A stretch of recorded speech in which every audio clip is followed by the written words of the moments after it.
So, Adam, we're going to talk about extramarital affairs today, a difficult subject and something that certainly brings up a lot of pain for couples, but we want to offer some hope and some new ways to think about it. Hello again, and welcome to Foreplay Radio Sex Therapy. I'm your host, certified sex therapist Laurie Watson, author of Wanting Sex Again, and blogger at Psychology Today and WebMD. And I have with me Dr. Adam Mathews, my co-host, who's a couples therapist, psychotherapist, and president of NCAMFT. Foreplay is dedicated to helping couples keep it hot. Thanks for listening. Now on to today's topic. So, a tricky subject today on the podcast, affairs, extramarital affairs. It's tricky for a lot of different reasons. It right? is. People classify affairs in a lot of different ways, and how you label affairs, because in a lot of people it's not just a sexual affair, it can be an emotional affair. Some people are going to define kissing somebody else as an affair.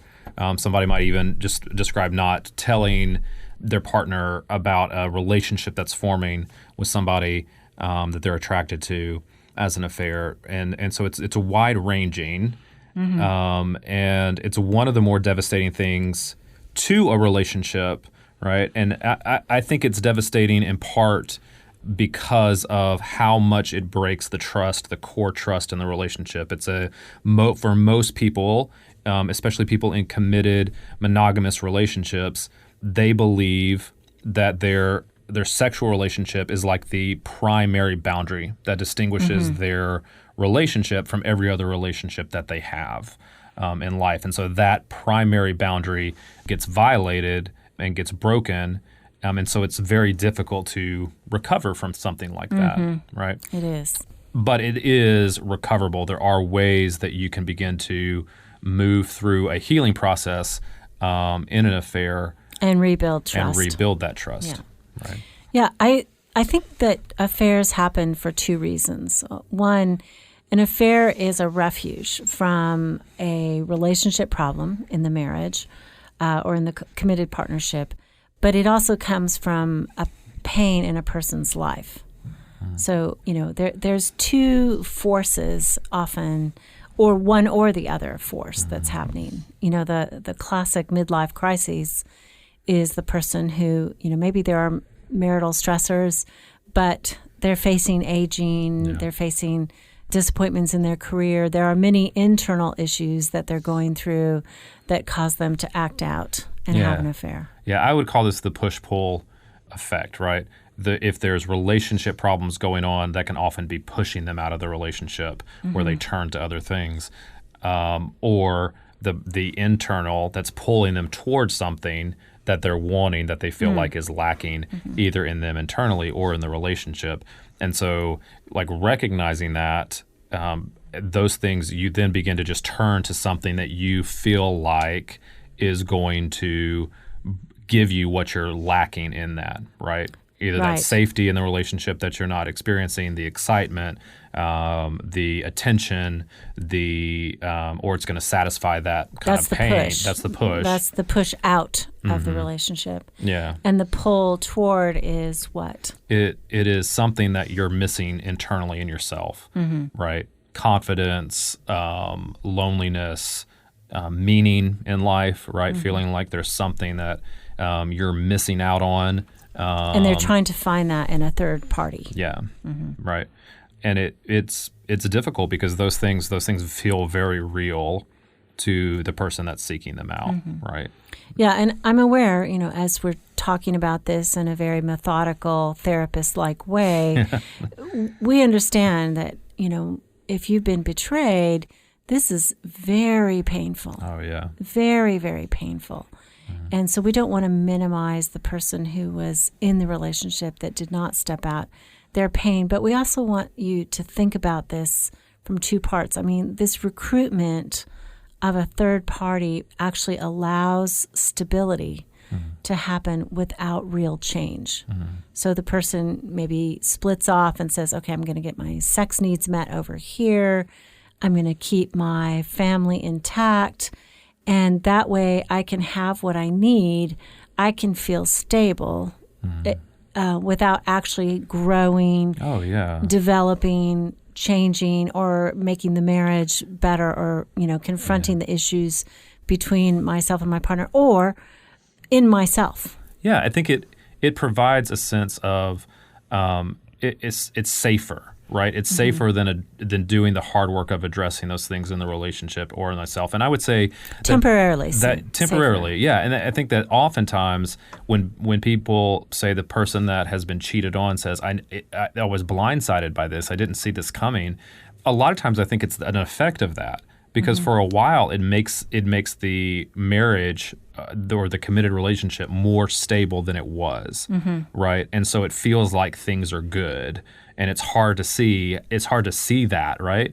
As a person that's been cheated on, you're feeling blindsided. You're feeling run over. You're feeling like it's extremely personal, like it's a reaction to you and to a flaw that you have or something that's wrong with you, which is not true, right? But it's hard to see that. You didn't really miss something. That introduction of that third person into the relationship made it feel more stable. But that doesn't last. Right? It doesn't, right? And it's also false, because the fantasy of who that person is includes, you're always dressed up, you always have time for each other, you're not talking about the bills, you're not talking about the stressors of your kids. I mean, it's a fantasy, and there's very little that competes with that, gilded fantasy. Yeah, and then there's lots of research that just might be helpful to mention too about the fact that affair relationships, if people that leave their spouse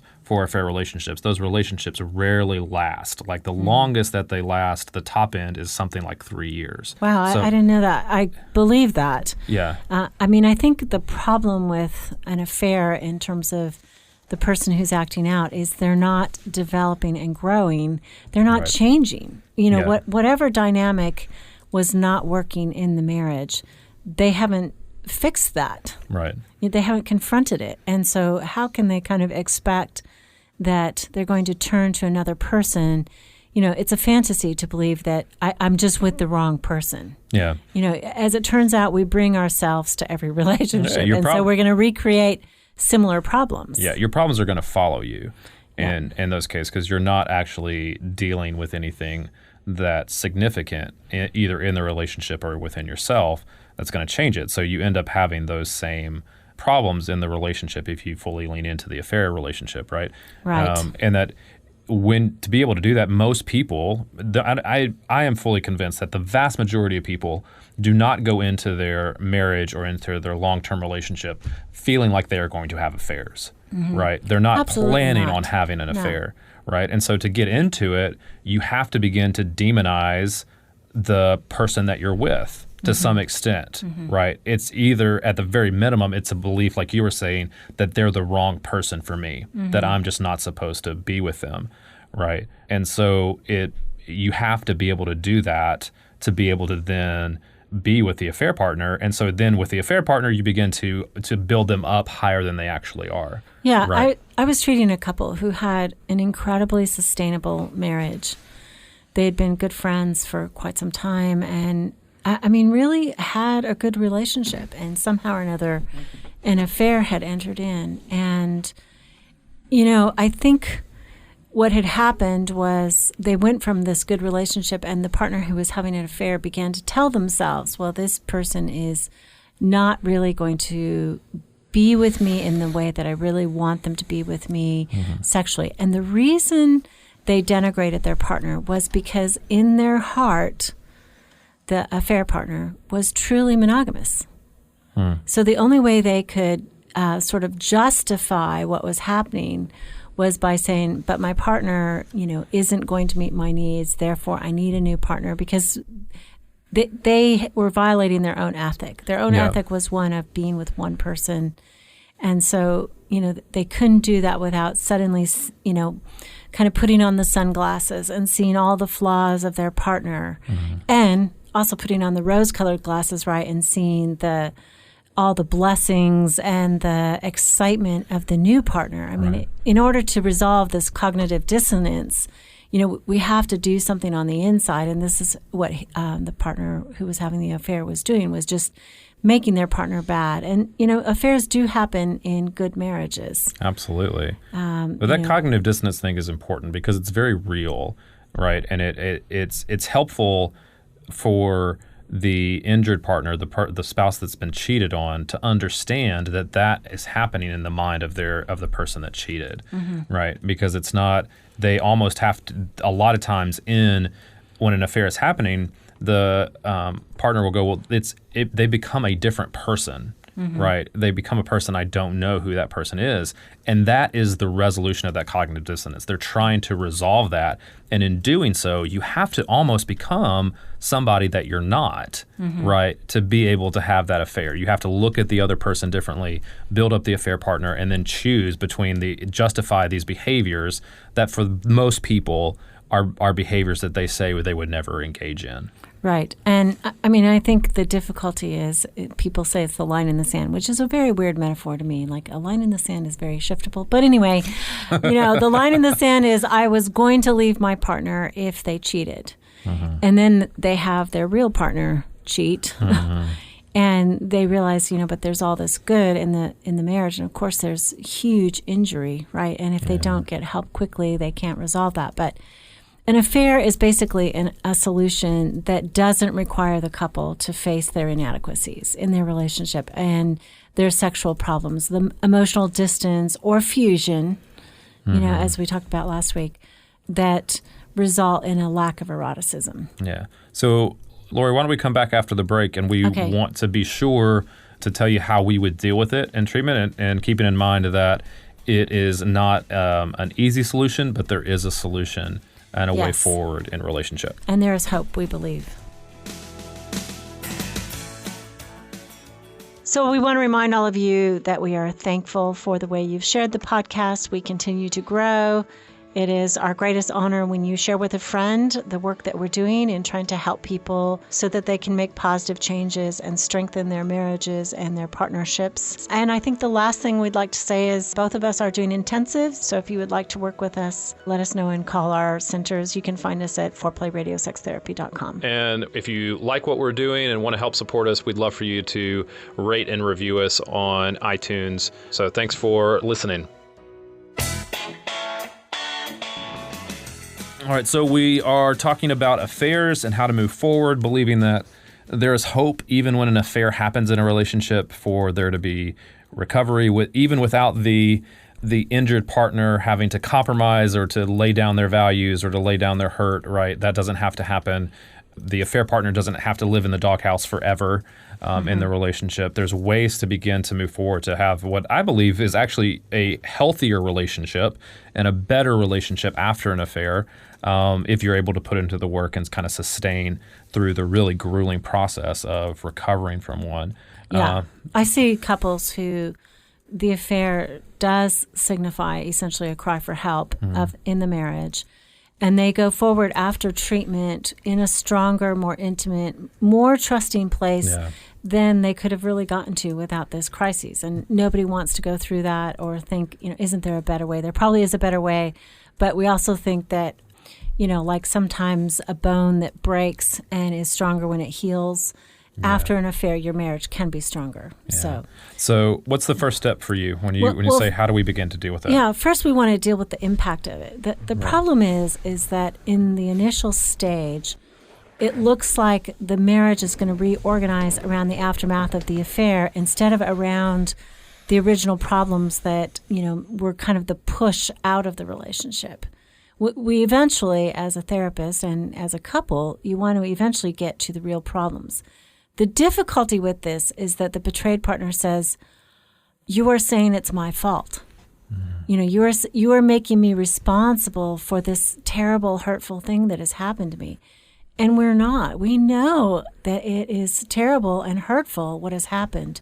You are not responsible for the, pin that your partner pulled out of the grenade in the marriage. You are not responsible for that. You are responsible for the marriage in general and the problems that the two of you have co-created up until this point. Yeah, and Laurie, I think there's difficulty for me in that because I believe on some level the partner that stepped out of the marriage has to take responsibility for their actions. Yes. Right? Nobody forced them to have an affair. Right. Nobody forced them to cheat or to step out or to not talk about the problems or to, whatever it was that they did. Nobody forced them to do that, right? There may be circumstances that were pressuring, that felt inevitable to them, that they didn't fully understand at the time. But nobody forced them to kiss somebody else. So nobody forced them to have sex with somebody else, to share intimate things with somebody else. And so, talk to me about that, because I feel like they have to, that one of the first steps that has to happen is that they have to express some remorse. Absolutely. Right. Absolutely. If there's no remorse for the affair, then I don't know how to go forward in it. Right. And they have to stop the affair if the marriage is going to go forward. I mean, you can't be with somebody who is with somebody else, at least if that's what you want in terms of monogamy and, a soul commitment. You can't do it. So, yes, they have to stop the affair. They have to express remorse. And I think for real healing, which doesn't happen right away, but for real healing, that person has to deeply understand the hurt that they have caused. Yes, absolutely. I think it's very painful in the beginning because often the affair partner is entitled. This is how they rationalize part of it is they talk about, well, I've been hurt in this marriage and this was my only path that I saw. Sure. And that may be true for them. It is their only path that they saw. Yeah. And so and they don't want to be labeled as a bad person. The person who is betrayed says, I didn't deserve this. And the person who stepped out says, I'm not a bad person. Yeah. And I think maybe that's the place that maybe that's what you were saying before is that that to me, the person that's been injured, that's been cheated on, has to eventually get to a place where they can separate what happened from the character of the person. Mm-hmm. That they're not a bad person. They've made really bad choices for the relationship. They made very injurious choices for the relationship, things that we don't condone the affair or say the affair was okay. It was extremely hurtful, and we can sit with that while also saying the person that cheated is not a bad person. Mm-hmm. And that in and of itself, I think, takes some time. But I think it has to come as the person that cheated expresses remorse, and that remorse is heard and believed and genuine, followed by their actions of cutting off all contact with the affair partner. Mm-hmm. And then the person that's been cheating on being able to express very specifically how they've been hurt.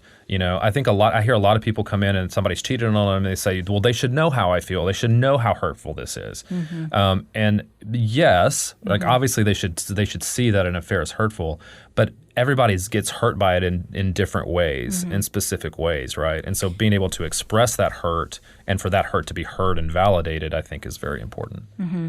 And I think pursuers and distancers have affairs for different reasons. Yeah, absolutely. Often a pursuer will have an affair as a way to get attention for their partner. Mm-hmm. Like I am starving and this other person has met my need either sexually or emotionally, and now it has become sexual. But it's oftentimes rooted in a point in time in the marriage where the pursuer has given up, on the marriage. I've tried to get through to you. I've screamed and hollered. I haven't been able to. And now they're in a distancing phase. And that's oftentimes when they will have the affair. You would think that withdrawers wouldn't have affairs because they don't have that much pull to do it. But ironically, I see lots and lots of withdrawers having affairs because I think conflict is scary. Intimacy is very difficult for them. Absolutely. And so they hide from that conflict in the primary relationship, but that reduces sexual feelings and eroticism between them and their partner. And so they split that off into the affair partner. I'm going to have sex over here because I can't risk the intimacy and that comes that real sexuality and partnership demands of me. Yeah, it's too much. It's too much. It's too intense. And so I split these two things apart. You would think that withdrawers wouldn't do that, but they do oftentimes have affairs. So yeah. Well, it's just a move outside the relationship, right? So it's an absolute for withdrawers. step away. For withdrawers, it's the ultimate withdraw from the relationship. For pursuers, it's the ultimate pursue, right? Because you're looking at you're finally caught. Yeah, absolutely. Somebody catches you, you chase, Yeah. and they catch you, and that's so exciting. Well, and the hope of pursuers is that the distancing partner is going to see their affair and go, "Oh my gosh, I neglected you. I should come towards you and move towards you in that." You are valuable. Yeah. Right, because the pursuer often feels like they're not valuable to their partner, and so they're trying to get some of that with their outside partner. Yeah. But I think the withdrawer is trying to avoid. Yeah, but you're dealing with that impact. You're dealing with in that first step. You're dealing with the hurt. You're dealing with the remorse. But then moving on to you call it finding meaning, right? I call it dealing with the decline of the marriage, whatever was the decline in the beginning, right? Identifying that push-pull of what was happening before that both people are then responsible for, right? There's hurt on both sides on the things that happened before the affair. Yeah, and as we're learning sort of EFT, the language is, they're identifying their toxic cycle. Right? How did they push and pull with each other? How did the pursuer chase, perhaps criticize, and that pushed the withdrawing partner away? The pursuer wasn't in some ways soft enough or safe enough for the withdrawer to really talk about what was going on inside them, or how did the withdrawing partner, make their pursuing partner so frantic by their withdrawal that they, couldn't get it together, and that this pattern is repeated over and over in many aspects of their life, certainly sexually. People don't necessarily have affairs simply over sex. There is a sexual component, but often the toxic cycle, and then healing that in the secondary phase of recovery is really important to understand what was going on at the time. Where does the affair fit into that cycle? And can they begin to see that this pattern may not work for them? This doesn't work for them. Yeah, this is often that part is often the hardest for the person that's been cheated on, right? The first phase of treatment for somebody in an affair, it's the partner that's done the cheating.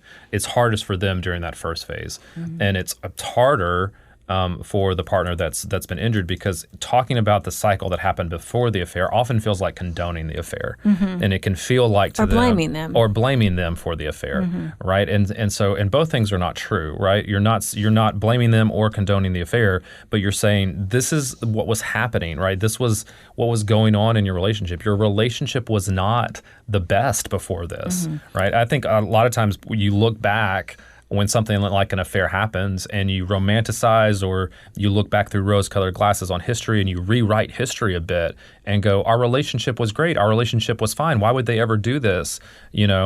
Sometimes you can recognize the difficulty of it, but oftentimes you look back and go, the affair should never, it doesn't fit in that cycle, which is not entirely true. And so you have to understand what was happening and finding that meaning, understanding that cycle, so that you can begin to move forward and break that. Right? Exactly. And in that recovery, we want the couple to basically find safety with each other so that vulnerability becomes possible again. Sexual vulnerability, but also emotional vulnerability. Yeah. The person who stepped out has to see, how painful it was to their partner, and the partner has to see the binds and the difficulties that their partner who betrayed them was feeling, which is really hard work. It's such hard work. Yeah. I know that one growth pattern for a man that I was seeing who'd had an affair, he said, well, my wife just isn't very creative sexually. And I said, do you share with her your sexual fantasies? And he's like, nope. I already knew that their sex life was pretty boring. The married couple sex life was pretty boring. But, his complaint was also without his vulnerability and sharing what he wanted and what he thought about and all that kind of stuff. And so he just split that off, had the affair. Yeah. So we believe that it is possible. We kind of given you the start. Obviously, this work needs an outside party. You need a therapist to help work you through this. I think you do. Preferably one that deals with affairs a lot. I mean, I think most couples therapists do, but finding one who kind of has a good framework for how to kind of help you move through it. And in doing that work, it's difficult, it's hard, but there is hope for rebuilding your relationship. It takes a lot of time. I wish that this is not a quick process. Affair recovery is not, it's slow. And oftentimes it feels like you're going backward. Part of the moving forward is really dealing with the flare-ups that come from what I classify it as grief. Like you're grieving what the relationship that you had, and you're really building a new one. So a lot of times those emotions flare up, right? Especially for the injured partner, like it comes up randomly through very strange things, things that seemingly may not be. They get triggered. A politician in your city has an affair, or there's an affair on the movie that you go to see together, or you somehow find yourself listening to the country station on Pandora, and every song's about an affair. Right, exactly. So it's easy to get triggered. But you have to kind of learn how to deal with those triggers in your relationship and move forward. So really just encourage you, if this is something that's happened in your relationship, don't ignore it. Please don't ignore it. Don't sweep it under the rug. Don't sweep it under the rug. It's a big deal. And don't believe that your only choice is bitterness, that absolutely. You just have to swallow that this is what happened. Yes. We believe in forgiveness, that there is a way, and it doesn't mean that you forget or that you look the other way. It's a way that you truly work through. Absolutely. Thanks for listening. You can now call in your questions to the Foreplay question voicemail. Dial 833-MY-4PLAY. That's 833-4-PLAY. And we'll use the questions for our mailbag episodes. Hey, help us stay on top here at Foreplay. We'd love it if you would subscribe and share it with your friends. And please take 1 sec and rate and review us. Thanks so much. All content is for entertainment purposes only and should not be considered as a substitute for therapy by a licensed clinician.